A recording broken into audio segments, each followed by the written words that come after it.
Today we talk about blind hobby positivity. We've got a guest on today's show. He's thrown in some of his own content. Rob, sports card therapist, has contributed some original sports card therapist content to the Sports Card Dad channel. I've done this in the past with Iconic Al. He's got a great channel, Iconic Baseball, some really great baseball content. And now we're going to do this as well with Sports Card Therapist and another probably handful of channels that have shown interest in this type of arrangement. They're going to provide me with a piece of unique content, and we will work to promote, as I've done really from the inception of my channel, as I've really tried to collaborate and promote other channels the best that I can along the way. We're over 3 years in, if you can believe it. And so I thought this could be a great way to help promote channels as well as get some unique content to the Sports Card Dad channel as well. So we are going to continue doing this with some of the other content creators. I love this. I don't want to yet call this a network, but we will see how it goes. So today, Rob provides his feedback on blind hobby positivity. And I think that this is kind of an important topic, especially among content creators, because we're all putting out whatever we want to put out. There's narratives on all sides. You know, there's this and that and the other thing. And you can also sound positive one day and sound negative the next. I think if you're really being authentic and genuine, that's really the ticket. I have tried to do that again. Since the beginning of my channel, I've been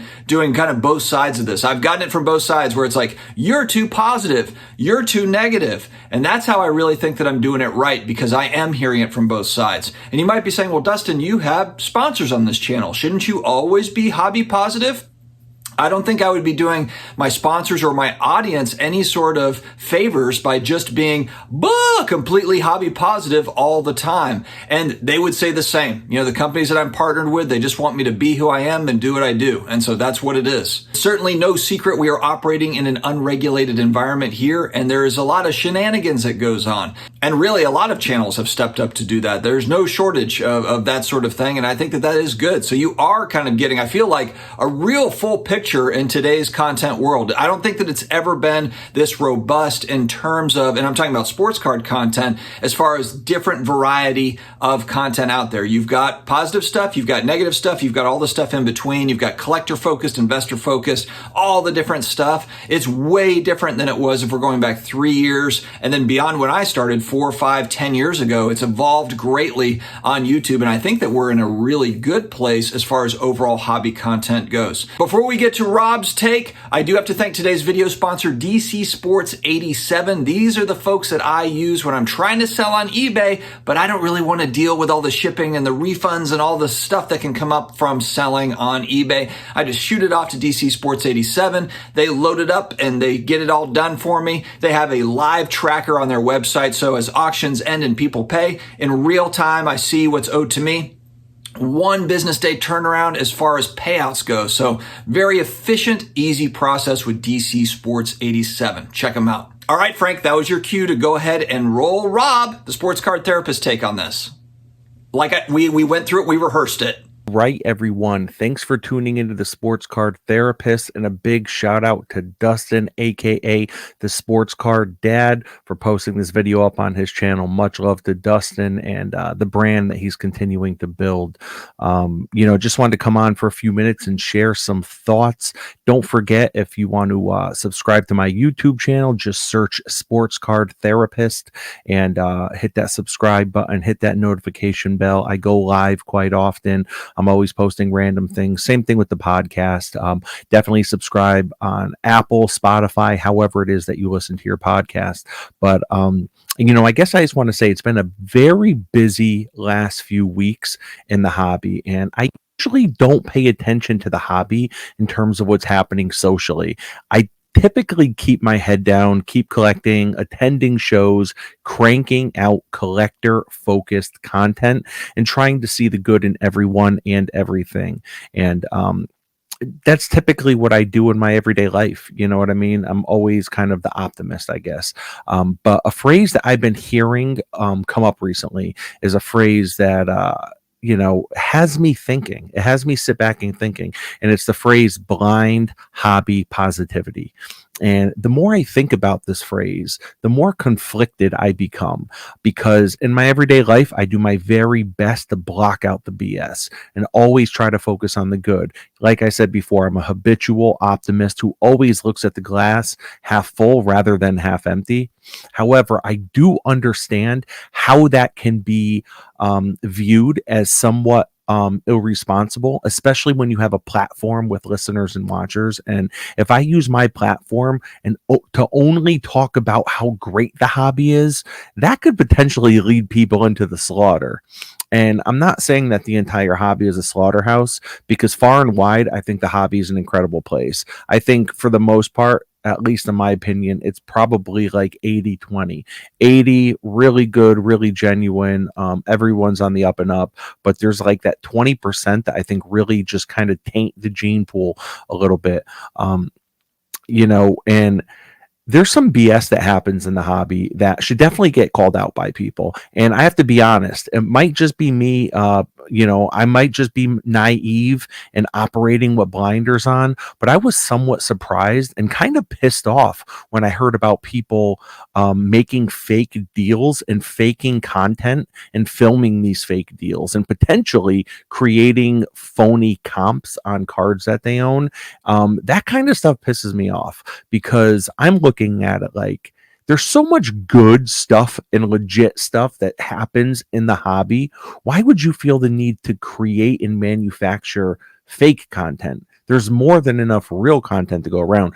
It's lazy, and it screams I don't know, kind of fraudulent, I guess. I can't co-sign any of that BS. And that's really what it is BS. I don't like it. I think that the people involved look like idiots, and I think it's bad for the hobby in general. And I'm not going to call out any names. I'm not going to say any specific instances that I'm talking about or that I've seen, because there's multiples. It's not just one. There's been multiples. And it seems like as I've kind of picked my head up a little bit and taken the blinders off, I have seen maybe a little bit more of it. And luckily, I have people that are always feeding me stuff in my DMs, and I know that not everything that people send me in DMs is fact. It's up to me to kind of, sift through it and see, what I think is real and what I think isn't. But, I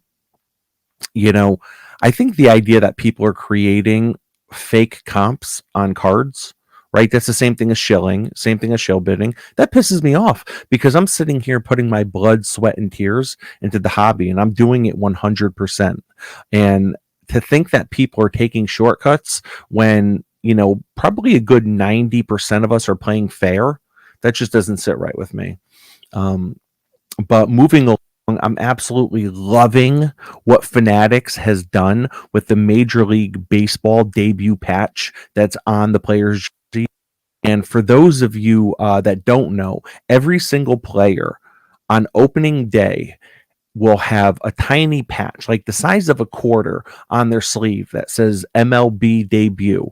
And that is going to actually get inserted into a card, and that patch is going to be made a 1/1.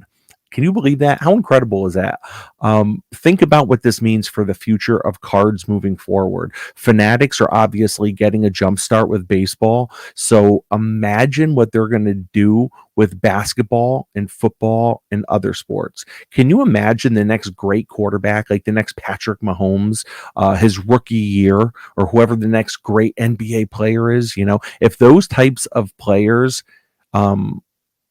have patches that end up in 1/1 cards, and it ends up being their rookie year, that will literally be the chase card for every player every season, I would imagine. Can you imagine if LeBron James had a 1/1 that is like the equivalent to his 2003 exquisite rookie patch auto? If that LeBron RPA can sell for $3 million like it has, what would one of those NBA debut patch cards sell for? And I'm curious if they're going to add an autograph to that, an on-card auto. I mean, that would only increase it.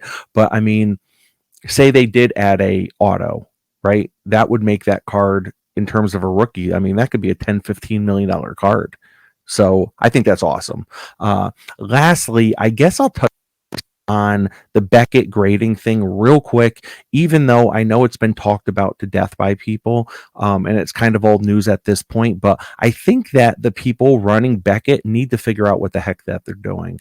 I think they need to hire some people with legitimate hobby ties, and hopefully that can bring some legitimacy to what it is that they're trying to do. This is the second big promotion that they have rolled out in the last 9 months, where within 24 to 48 hours, they've ended up with egg on their face. And I cannot think of another grading company that this has happened to. And where there's smoke, there's fire. That's kind of the way I'm looking at things. And there's, a pretty big chunk, there's a big section of the hobby that has a lot of money invested in cards slabbed by Beckett. So when they are looking like they're not the most stable organization, guess what? That actually has an impact on people's collections, and that's scary. That is scary. I grew up getting the Beckett price guide in the mail every day, and it pains me to see such an incredible history just get kind of thrown through the ringer with whoever it is that's running things now. So hopefully they can turn things around. I don't think anyone other than other grading companies want to see Beckett fail. I think the hobby wants to see Beckett succeed. I mean, that name is synonymous with sports cards. And I guess that's it, guys. So I hope you enjoyed this short little clip. Thank you again to Dustin Sports Card Dad. Don't forget, you can find me and my podcast, my show on YouTube, Spotify, Apple Podcasts, all that good stuff. All right, guys, I appreciate you taking the time to watch this. Take care of yourselves and your collection. Have a good one.